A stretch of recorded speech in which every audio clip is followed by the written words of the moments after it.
election system. Nobody's ever seen anything like what's happening. Now I understand. Yesterday they're bringing up Russia, Russia, Russia again, that they've done for years. Never found anything. But they should be looking at China, China, China, Iran, Iran, Iran, lots of other places. I haven't spoken to anybody from Russia in years. They know that, but it's a scam. But it all goes back to the DOJ because we had a trial today. It's an appeal of a ridiculous verdict of a woman I have never met. I don't know. I have no idea who she is. She wrote a book and she made a ridiculous story up. She put it in her book, and we're now appealing the decision. We had an extremely hostile judge appointed by Clinton, very good friends of Clinton. I guess he presided over the marriage ceremony of one of the lawyers on the case against us. And it's very sad. Judge Lewis Kaplan, angry man. He was so angry. I went to the trial. I've been in a lot of litigation over the years. I've never seen such anger, or wanted to throw one of our attorneys in jail, who threatened her with jail. Nobody's ever seen anything like it over nothing. I've never seen such anger, but all of our judges, I mean, we had a brilliant judge, and I think a very fair judge in Florida. I think we have another judge who's very fair. I just ask for fair. I don't want anything different from anybody else. I just ask for fairness. We have another judge or a couple of judges that I think are fair. Then we have other judges that I think the whole thing is, I think the system is a disgrace. The case that we met on today, and then we're going to talk about job numbers, which are horrible, by the way, horrible, like really bad. And you know that. I'm sure you won't report on it, but the job numbers are terrible. We're going to talk about the appeal today. We had a great appellate lawyer go down representing us, and I think John did a very good job. You have a matter of minutes to speak. It's a very complex thing because it was a setup, a rigged deal. They had two witnesses. And before I start, I have no idea who this woman is. They have a picture from, they say, about 40 years ago, a picture. And the picture depicts her and her husband on a celebrity line where I was the celebrity. I've been a celebrity for a long time. And they were shaking my hands along with hundreds of other people. Nobody even knows where it is. The problem is she doesn't know the date of this incident. She doesn't know when. She doesn't know, was it in the 90s? Could it have been further than that? She has no idea when. And people do that because you don't want to give a specific date, and then you find out that Trump or whoever it was in Europe. So they tend to do that. They take long periods so that this way, hopefully he was in New York at that time. But this is a disgraceful case, and disgraceful in particular because it's about a former president of the United States who is now leading in the polls to be the president again. And this is being worked with the DOJ, Department of Justice, as are all of these cases. They all come out. Atlanta, Fani, that is all Department of Justice. Nobody knew that. The case with Judge Engoron, the most overturned judge in the state, that is very close because they sent their team from the DOJ to help him. The district attorney, Alvin Bragg, that was all worked with. Again, they sent a top operative from the department, from the DOJ Department of, I call it the Department of Injustice, because they're using the Department of Justice to rig the campaign. These cases are disgraceful. Now, they're brought, for the most part, in front of very hostile areas where Republicans get 3 or 4%, like downtown Manhattan, in front of very hostile judges, like hostile like you wouldn't believe.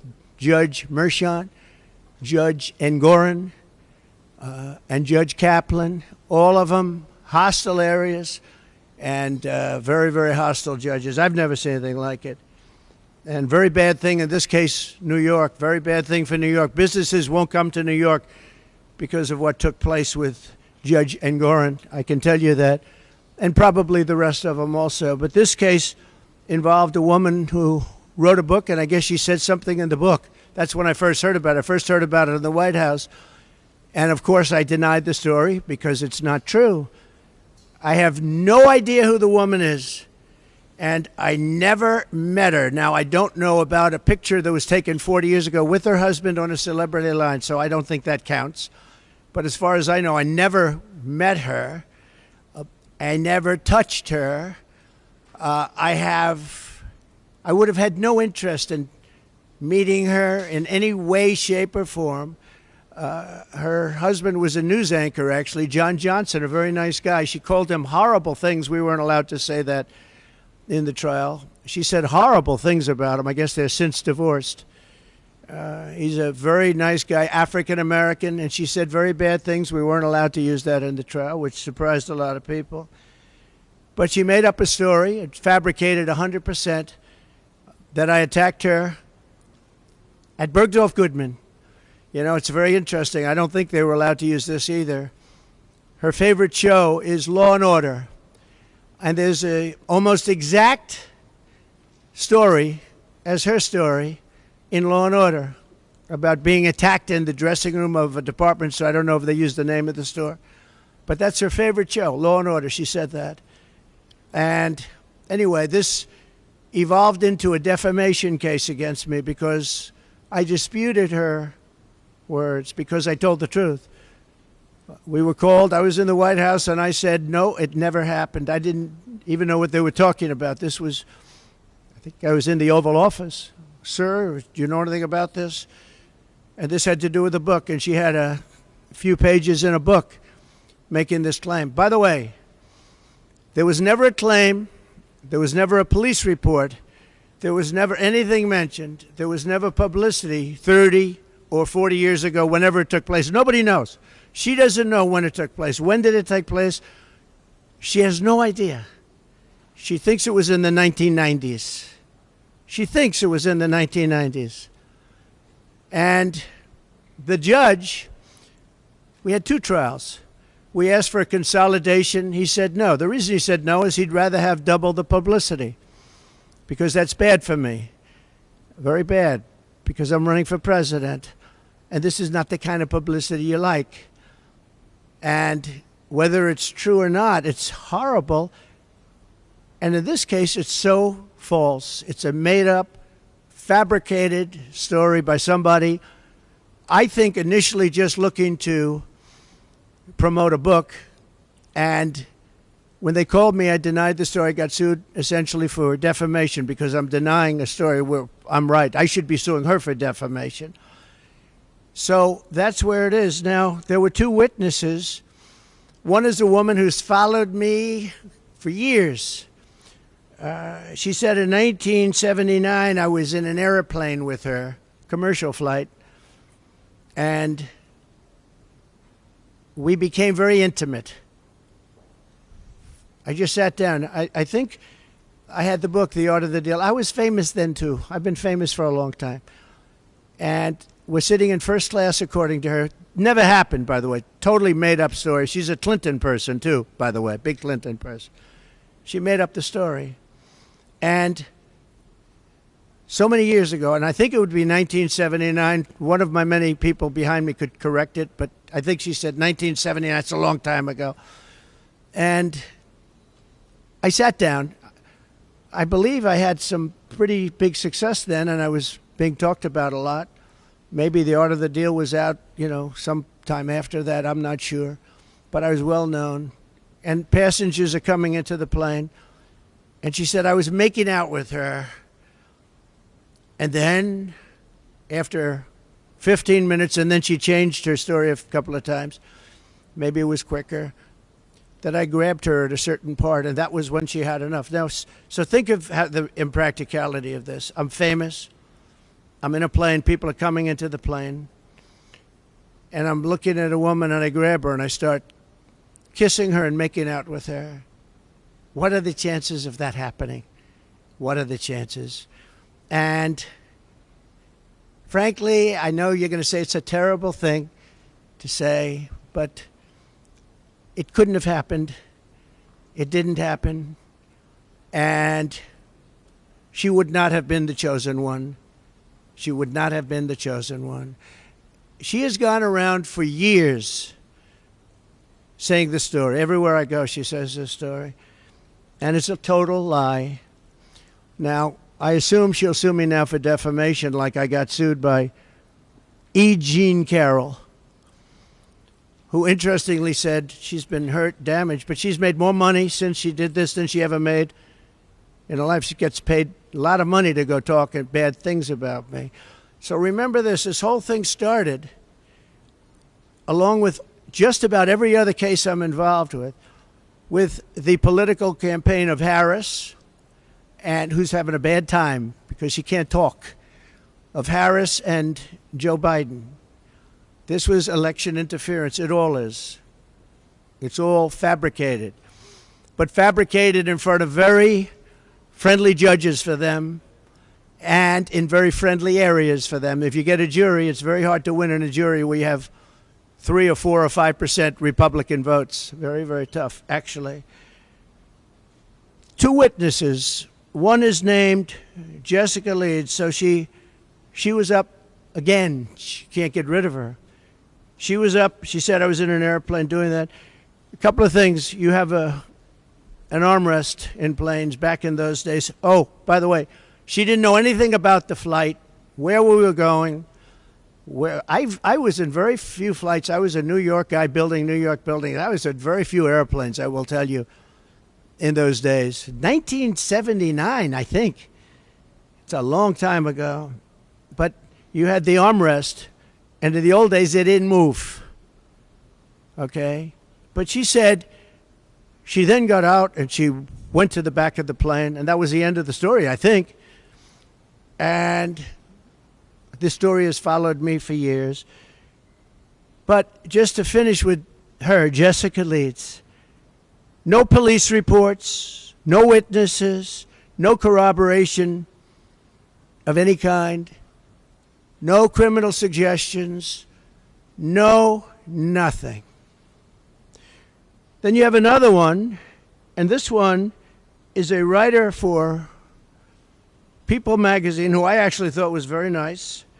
She came to Mar-a-Lago, and she wrote the most beautiful story you've ever seen. It was a love story about Melania and myself, a love story in People magazine. And that was it. It was a cover, I think, but it was a beautiful story. Everybody would love to have that marriage. She said the nicest things about me, about Melania. You have the story. I mean, you can read the story. And her name was whoever. Let's see.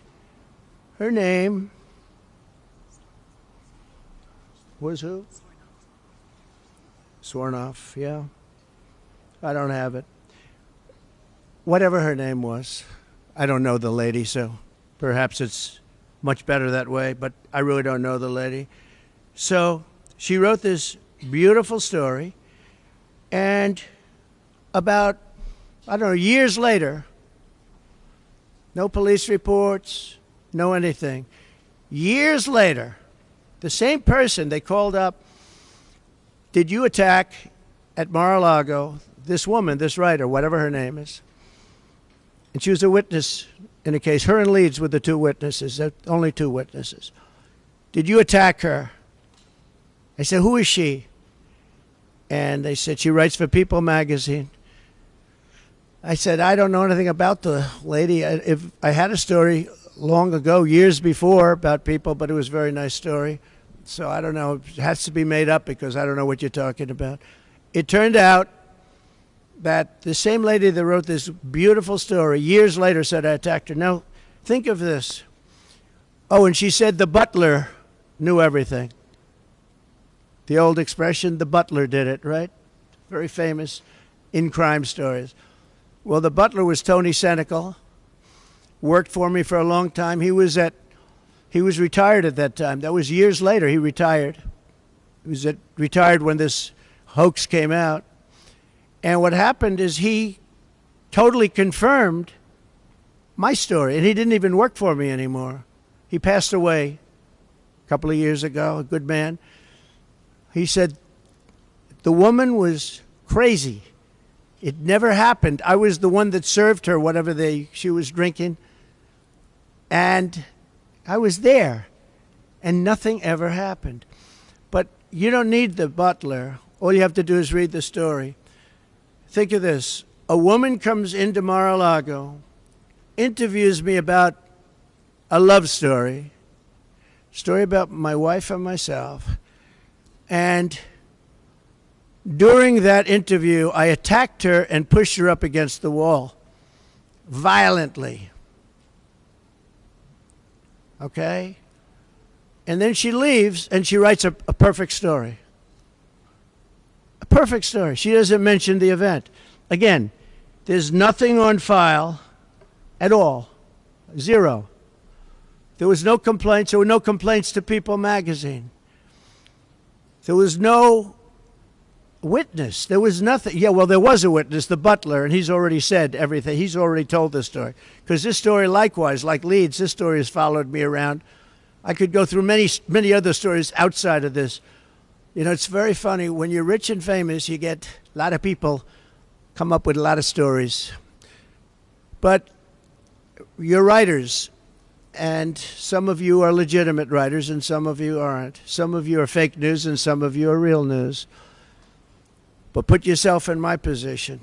I'm running for president, and I have all these cases all of a sudden come out. And they're fake cases, and they report back to DOJ. And you have Lisa Monaco, one of the people at DOJ who I saw the other day talking about the Russia hoax. And yet she's friends with Andrew Weissman and that whole group. And crew, who should be sued, by the way, because they're not a charity. All they are is a political organization that goes after Trump for the last 8 years. I mean, he's a sick person that runs that, too. But Lisa Monaco is in the Department of Justice, but she's a Andrew Weissman person who's been after me for years. So far, he's failed.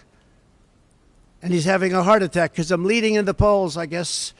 If you look at the Nate Silver, very respected guy. I don't know him, but he has me up by a lot.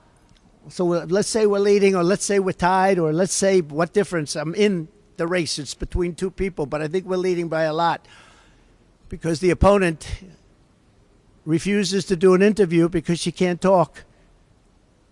And they're not going to skate through it. We're not going to have a Marxist president. The people are getting it. So we go down to court today to talk about this case is a scam. And all I can say is that I never met the woman other than this picture, which could have been AI generated. I don't know. Showed up out of nowhere, but it's fine. Nice picture with her husband, and lots of other people are online. It's a celebrity line. But never met her, never touched her, never had anything to do with her. The other thing is I was very famous then. If I would have walked into Bergdorf Goodman, the department store that she said, everybody would have said, oh, there's Trump. And it would have been, at that time, on page 6. Page 6 was the equivalent of today's internet. And it would have been a big story if I would have walked into that store, gone into a dressing room, and supposedly, you know what, to her. Never happened. Never happened. Total phony story. And I feel sad that I have to come up here and explain it. I have all this legal talent, but legal talent cannot overcome rigged judges. They can't overcome a 4% Republican area. And I'm disappointed in my legal talent, I'll be honest with you. They're good. They're good people. They're talented people. Today at the trial, they didn't mention the dress. So the Monica Lewinsky type dress was a big part of the trial. Big part of the trial. I said, why didn't you mention that? And I heard there was a dress involved. And I wasn't frightened at all because I did nothing with her. Never touched this woman, saw this woman, had no idea who she was. But they have a dress, sir. I said, so what? Well, sir, it's very sir. They used that dress to try and intimidate me. They used that dress with the public. That dress was such a famous dress. It was Monica Lewinsky, Part 2, the dress. And the judge wanted it for trial. And it was going to go into trial. And then they found out there was nothing on the dress, which I knew. And then the judge wouldn't allow it to be used. So they used it as a cudgel. They used it as a hammer over my head. And then the judge, when he heard that it showed totally negative,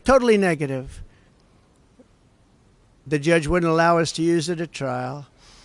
Then there was an Anderson Cooper interview where she said essentially, no, he didn't rape me. She was selling her book. She wrote a book. The book would have been a total failure, probably was anyway, although probably sold more recently. Again, there's a woman that wasn't doing well until she came out with this stuff about me. And that's happened to others too, by the way. She's not the only one. But they have the Anderson Cooper tape. And in the Anderson Cooper tape, it's an interview of her. And Cooper says something to the effect, did he rape you? Did he rape you? He was so happy. Oh, did he rape you?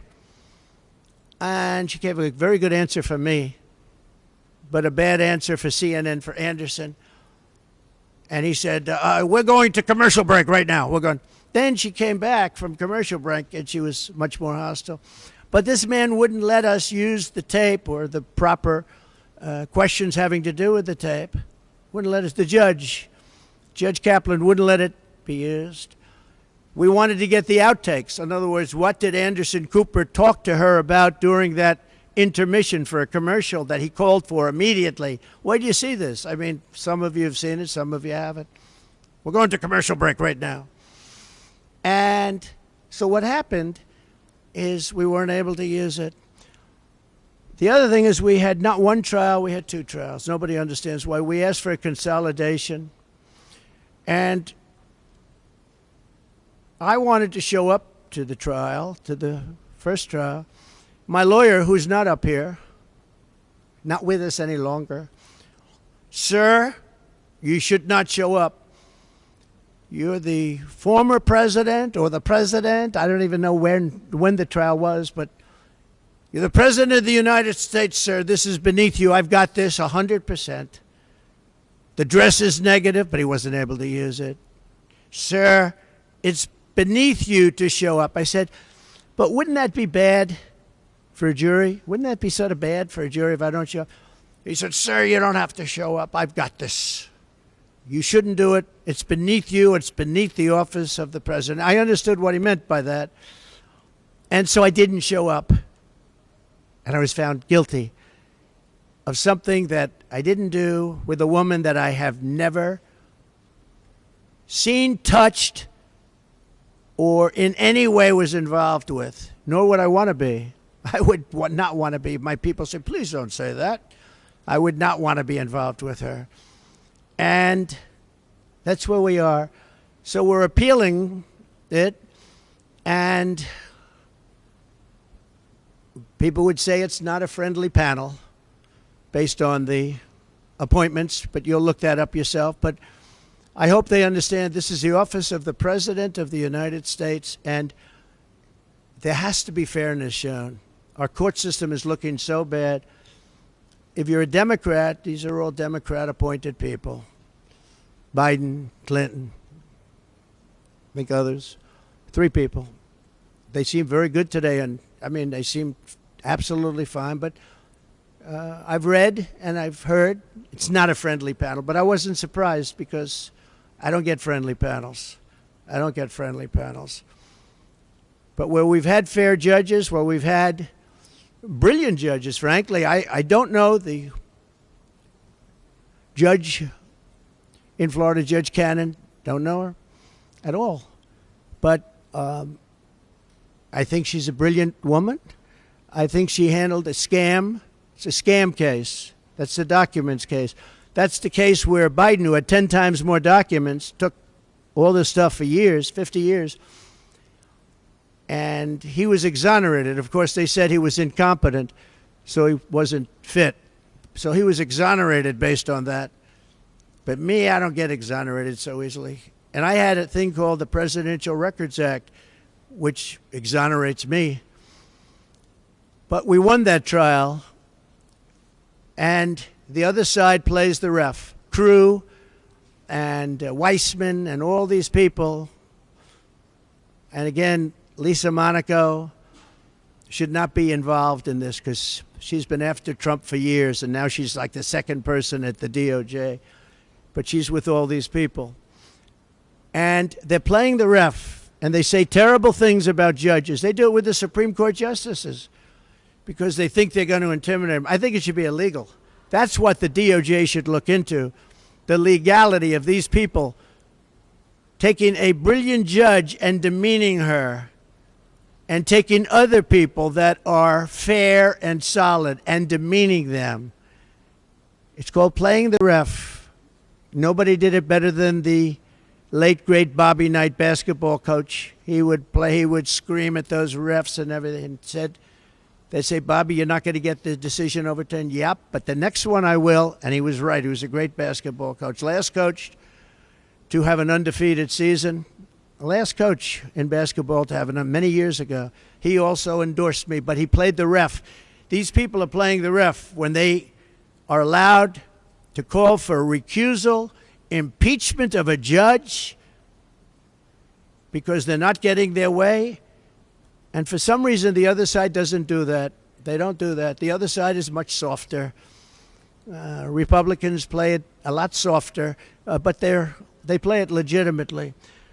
So I'm going to ask, if I might, Will Scharf to come up, just say a couple of words about what took place today. One of our attorneys working on this it's a ridiculous case. Remember, it never happened. It was made up for political reasons. And the DOJ is behind everything. Every one of these cases. It's political interference. It's a witch hunt, just like the fake Russia scam was a witch hunt. And just like they want to start that scam all over again by announcing that Russia we're talking about.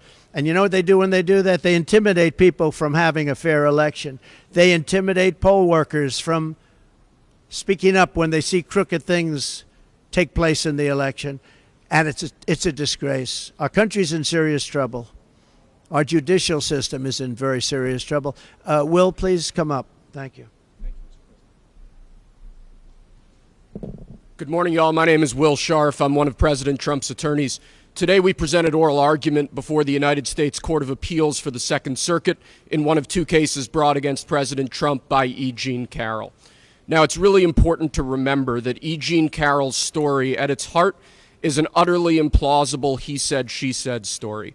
There is no corroboration for anything she has ever claimed about President Trump. There are no corroborating witnesses. As President Trump alluded to, there is not confirmatory DNA. No police report was filed at the time of this alleged incident. She was unable to identify when this incident occurred until quite recently. No surveillance evidence or witnesses have ever been found or come forward confirming any aspect of E. Jean Carroll's story. In light of that, in light of the utter implausibility of the story that E. Jean Carroll was attempting to sell to the jury in this case, her attorneys introduced evidence that should have never seen the inside of a courtroom.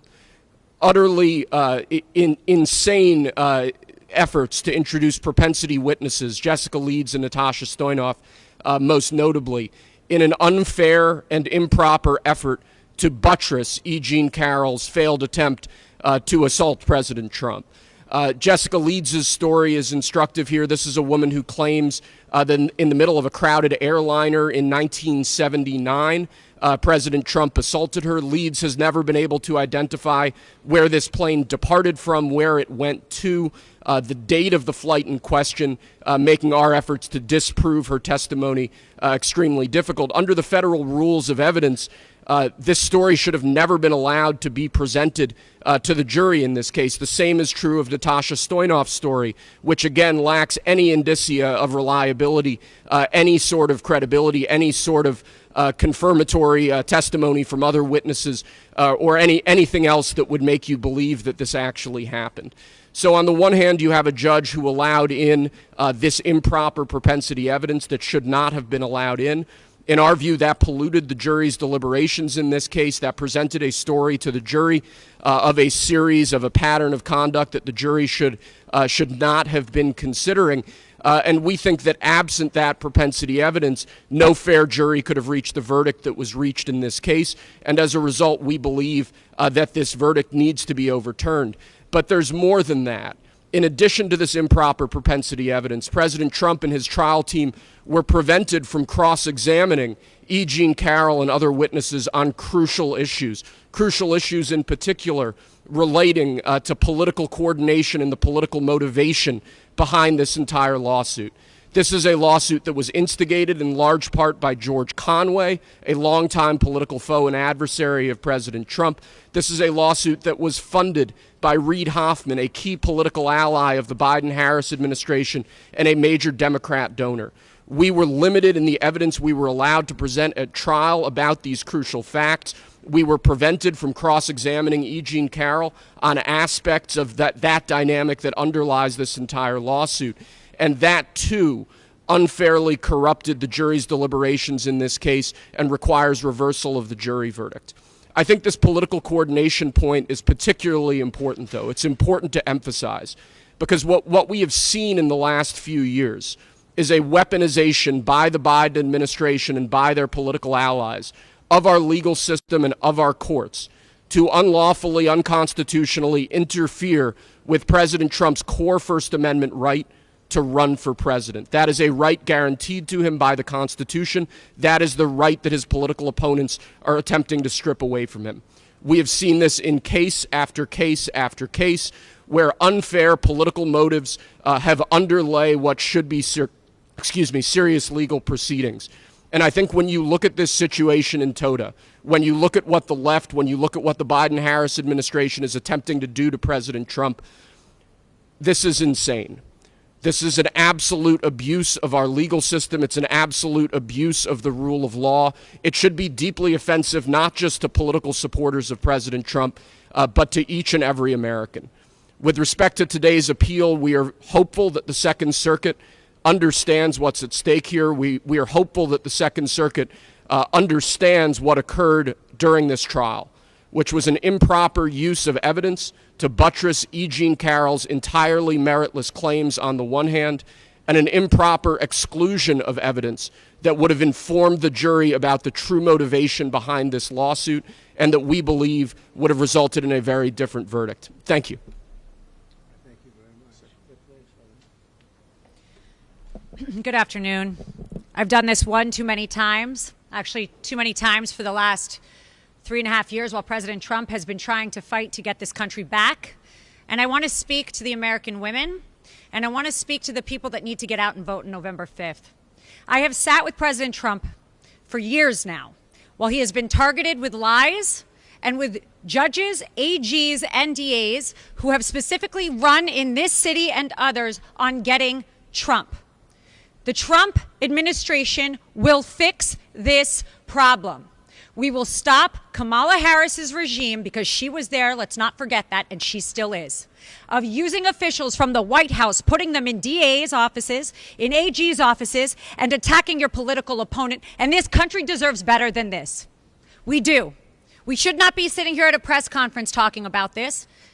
We did this in 2016, and every woman had no reports. They come out when it's election time. And as a woman who has stood with President Trump, who has spent extensive time with President Trump and with his beautiful family, I will tell you, That is not President Trump, and I completely am disgusted by what I have seen happen to this person, his family, and the Trump organization that we stand in right now.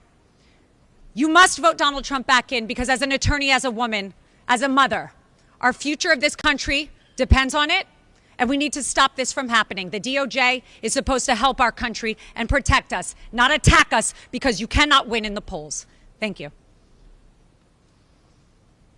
Thank you very much, both. And just in finishing this, we have numerous other trials that are also very much in coordination with the DOJ. They actually took just about their top person and they put him into the offices of the Attorney General of New York, and then also the office of the DA Bragg's office, to make sure the case is brought viciously against their political opponent. And it's a shame. It's a shame. Businesses will not come to New York because of it. They actually, in the case of Engoron, they used a consumer frauds case, never used before for a thing like this. And not only were my numbers correct, and again, this was a generality. All you need is a general, but I had really good numbers, but they were very conservative, very much on the low side. And the judge knew that. And the judge ruled a fine against me, the likes of which has never even been heard of. Businesses will never come to this state as long as that is able to be held up, because we won that trial so conclusively. We had an expert witness said that President Trump's financial, this was an expert witness from the Stern School of Business, one of the most highly respected people in the country, as an expert witness. He said, to the best of my remembering, it's a big statement, but he said, this is perhaps the best financial statement I've ever seen. But the judge made me pay like a $400 million fine. This is a consumer fraud statement. Think of it, consumer frauds case that they made it in.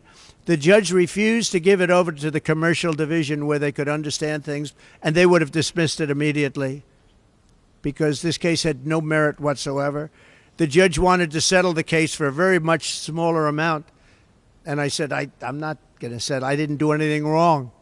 But he would have settled the case for a much smaller amount. He wanted to settle it for a much more. We had numerous meetings in his office for a fraction of the number that he gave. That was one of the interesting things. I figured that the worst that you could do is what he wanted to settle for, which was a very small number by comparison. And then he just came out with this number. This was a coordination with the DOJ. And the other case that you know about and you've been hearing about, which is same kind of a thing, also in coordination, is the Bragg case. And they actually wanted to put them together in New York. They wanted to put the DA case together with the Attorney General case, but they both wanted credit. They couldn't understand, you know, they both wanted credit, so they had their own cases. And it's very corrupt in New York, and very, very corrupt. It's a very corrupt place and doing very badly. But when people see what happened, and when they see, oh, I've had so many calls from business people saying, this is just terrible. Today, there was a story about somebody in Southern District who's highly respected, knocking the hell out of both of those cases, say it's an embarrassment they were allowed to be brought. And I'm going to write out a list of things from Alan Dershowitz, Andrew McCarthy, Greg Jarrett, some of the greatest people, all legal scholars, great people, Jonathan Turley, like 10 highly respected, the most highly respected people that quote Calabrese, Judge Calabrese, that quote on cases. And they, I mean, shockingly, they can't even believe it. They said this case should not have been allowed to be brought.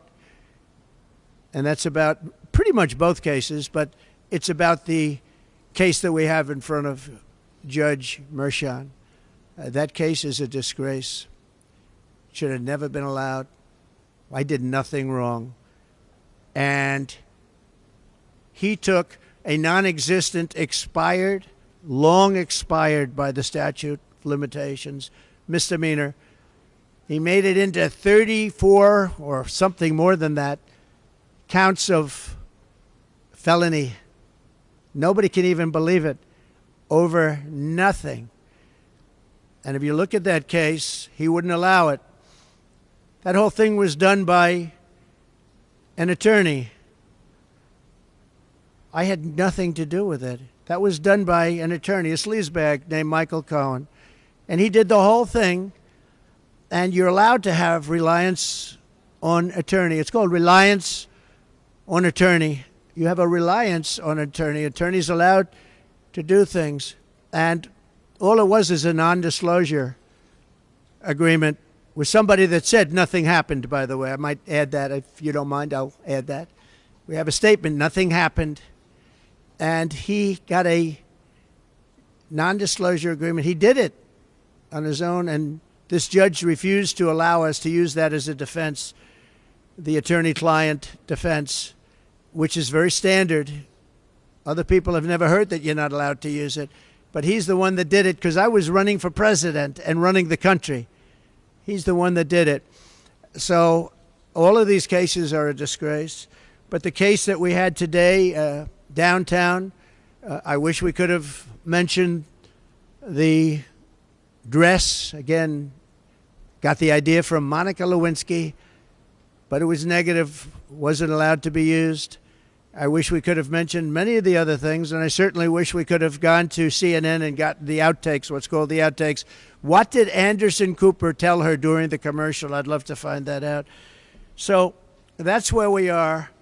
We have a very corrupt system of laws, but in that system we have some very good judges also, and I think in the end the good judges will prevail. And I hope Democrat-appointed judges can see a scam like this where somebody just makes up a story, probably out of Law and Order. I don't know, she made it up out of somewhere, but check out the Law and Order episode that we're talking about. Make up a story, and I end up getting sued. And by the way, the punishment is like $89 million and wouldn't have two cases. It should have been one case.